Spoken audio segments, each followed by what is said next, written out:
If your customers were interested, you would not have a job today.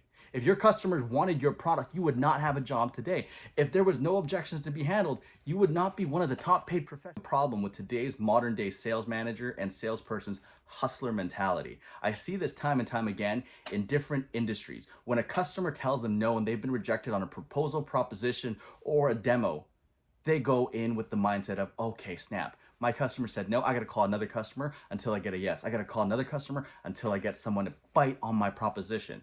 The problem that I have with this is they're destroying every single opportunity they have after being declined by that first customer. Let me explain what I mean. When a customer tells you no, and you go into the next phone call with that same positive spirit that you had at the very beginning, sure, you have that aptitude, sure, you have the positivity in your voice, but you don't have the knowledge as to why your customer said no to you. You don't know where you messed up. Now, there are going to be situations where you obviously can't ask the customer, the previous customer, hey, Mr. Customer, what could I have done better to win your business over? But when there is a situation, make sure you ask that. But in the situations where you can't ask that, what do?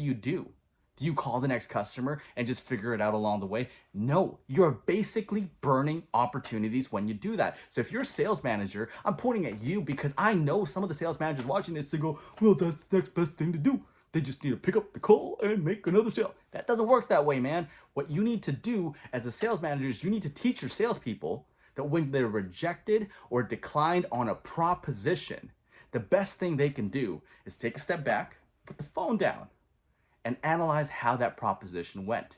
Did they say something wrong? Did they do something wrong? Did they make a joke wrong? Did they rub the customer the wrong way? Did they not answer an objection the proper way? Did they not find the need before they presented the product to the customer? There's so many things that salespeople do wrong in a transaction that prevents them from getting a sale. Your job as a sales manager is to find out where that disconnect happened. Now, you obviously can't do this on a day-to-day basis, but your job as a sales manager is to find out how you can make your salesperson's processes even better and even streamlined so that way they have an easier time selling and you have an easier time managing the process. This, unfortunately, is where most sales managers fail. They just like to point fingers and blame the salesperson. Oh, you should do this, you should do this, you should. No, Mr. Sales Manager, you should be taking a step back and listening to those phone calls. You should take a step back and watch how the transaction is being done to provide feedback when the customer says no on how the customer could have bought and how your salesperson could have presented better.